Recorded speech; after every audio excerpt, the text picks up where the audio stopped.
যুক্তরাজ্যের নির্বাচনে লেবার পার্টির নিরঙ্কুশ জয়ের মধ্য দিয়ে প্রধানমন্ত্রী হচ্ছেন কিয়ার স্টারমার। সব আসনের ফল না আসলেও সংখ্যাগরিষ্ঠতা পাওয়ার জন্য প্রয়োজনীয় ৩২৬ আসনের বাধা পেরিয়ে গেছে দলটি। এখন পর্যন্ত লেবার পার্টি ৪১০টি আসনে জয় পেয়েছে। অন্যদিকে কনজারভেটিভ পার্টির দখলে ১১৯টি আসন। এরই মধ্যে পরাজয় স্বীকার করে স্টারমারকে অভিনন্দন জানিয়েছেন কনজারভেটিভ নেতা ঋষি সুনাক। মনিরুজ্জামান বাবুর প্রতিবেদন।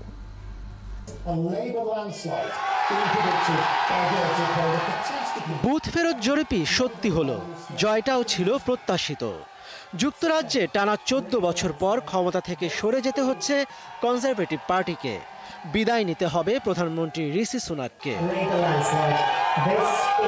এদিকে সবকিছু ঠিক থাকলে ব্রিটেনের পরবর্তী প্রধানমন্ত্রী হতে চলেছেন বামপন্থী লেবার পার্টির নেতা কিয়ার স্টারমার। সরকার গঠনের জন্য রাজনৈতিক দলগুলোকে অর্ধেকের বেশি অর্থাৎ অন্তত ৩২৬টি আসনে জয় পেতে হবে। লেবার পার্টি ইতিমধ্যেই সেই ম্যাজিক ফিগার পার করেছে। এদিকে নিজ আসনে জয় লাভের পর বিরোধী দল লেবার পার্টির নেতা কিয়ার স্টারমার বলেছেন, দেশটির জনগণ পরিবর্তনের জন্য ভোট দিয়েছেন।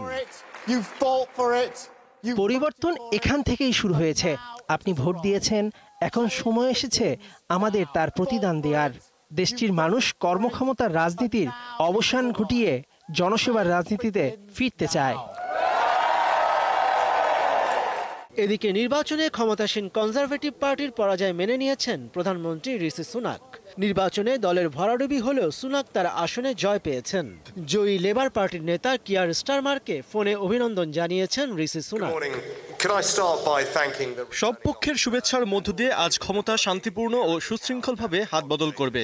এখানে অনেক কিছু শেখার ও তা প্রয়োগ করার আছে এবং আমি কঠোর পরিশ্রমী কনজারভেটিভ প্রার্থীদের ক্ষতির দায় নিচ্ছি। আমি দুঃখ প্রকাশ করছি। ব্রিটেনের নিয়ম অনুযায়ী ৯ জুলাই নতুন পার্লামেন্ট সদস্যদের শপথ গ্রহণ ও স্পিকার নির্বাচন অনুষ্ঠিত হওয়ার কথা রয়েছে। আর ১৭ জুলাই রাজা তৃতীয় চার্লসের উদ্বোধনী বক্তব্যের মাধ্যমে আনুষ্ঠানিক যাত্রা শুরু করবে নতুন সরকার। মনিরুজ্জামান বাবু, ৭১। এ বিষয়ে বিস্তারিত জানাতে যুক্তরাজ্য থেকে সরাসরি যোগ দিচ্ছেন সুইন্ডনের কাউন্সিলর সুমন রায়। আপনাকে স্বাগত জানাচ্ছি ৭১-এ। দীর্ঘ ১৪ বছরের ক্ষমতায় থাকার পর কনজারভেটিভ দলের বড় পরাজয়ের শঙ্কা দেখা দিয়েছে। কি কারণে বিপর্যয়ের মুখে পড়েছে দলটি? ধন্যবাদ। আজকে আপনারা নিশ্চয়ই জানেন যে লেবার বিপুল সংখ্যক সংখ্যাগরিষ্ঠ নিয়ে ক্ষমতায় এসেছে। আসলে এটা খুবই দুঃখের কনজারভেটিভ পার্টির জন্য যে ৪১০টা সিট লেবার পেয়েছে এবং ১১৯টা Conservative. It's a huge difference.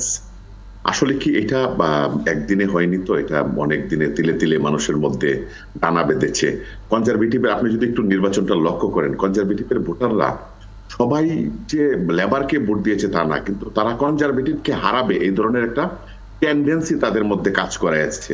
মানে যে তারা কনজারভেটিভকে ভোট দেবে না, কিন্তু অন্য পার্টিকে ভোট দিবে। তারা আবার লেবারকেও খুব বেশি সমর্থন করবে না।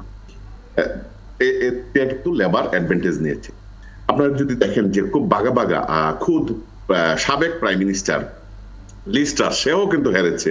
জাস্টিস সেক্রেটারি আমার যে কনস্টিটিউয়েন্সি, এখানে রবার্ট বাকলেন, সে সাবেক জাস্টিস সেক্রেটারি ছিল, ওয়েলস মিনিস্টার ছিল, সেও কিন্তু বিপুল ভোটের ব্যবধানে কিন্তু হেরেছে। এটা আসলে আপনারা যদি দেখেন কনজারভেটিভ একটা বৈষয়িক কারণে কিন্তু তারা এই ডিফিকাল্টিসটার সম্মুখীন হয়েছে। প্রথমত ব্রেক্সিটের একটা ধাক্কা, তারপর কোভিড-১৯ মহামারী, এটা সারা পৃথিবীকে তোলপাড় করেছে। তারপর রাশিয়া ইউক্রেনের যুদ্ধে cost of living, cost of price very high হয়ে মানুষকে খুব ডিপ্রেসড করেছে। তারপর প্যালেস্টাইন এবং যে গাজার যে যুদ্ধ, সবকিছু মিলিয়ে কনজারভেটিভ পার্টি কিন্তু মানে এই অর্থনীতিকে কোনোভাবেই ট্যাকেল করতে পারতেছিল না। মানুষের যে চাহিদা এটা মিট আপ করা তাদের জন্য খুব সম্ভব হচ্ছে না। কিন্তু Rishi Sunak was very very dynamic prime minister ছিল। জি, কিয়ার স্টারমার নির্বাচিত হলে তাকে মূল্যস্ফীতি সহ কি ধরনের অর্থনৈতিক চ্যালেঞ্জগুলো মোকাবেলা করতে হবে আগামী দিনগুলোতে? আপনি বলছিলেন মূল্যস্ফীতির কারণে মানুষের মধ্যে একটা ডিপ্রেশন কাজ করছে। রাইট, ইতিমধ্যেই আপনারা যে জানেন যে ঋষি সুনাক কিন্তু এই যে মূল্যস্ফীতি কমিয়ে এটা কিন্তু এখন the inflation, current inflation in UK 4.2%, bank of ইংল্যান্ডের বেস রেট জাস্ট অ্যাবাভ 5%। এটা কিন্তু যদি আপনি লাস্ট ইয়ারের প্রথম দিকেও দেখেন ইনফ্লেশন কিন্তু ওভার 11% ছিল। এটাকে কিন্তু ঋষি সুনাক কিন্তু ট্যাকেল করেছে, because he was a investment banker, he was a financial analyst. সবকিছু মিলে Rishi Sunak was very dynamic and then he was trying to get resolve it as quick as possible before the election.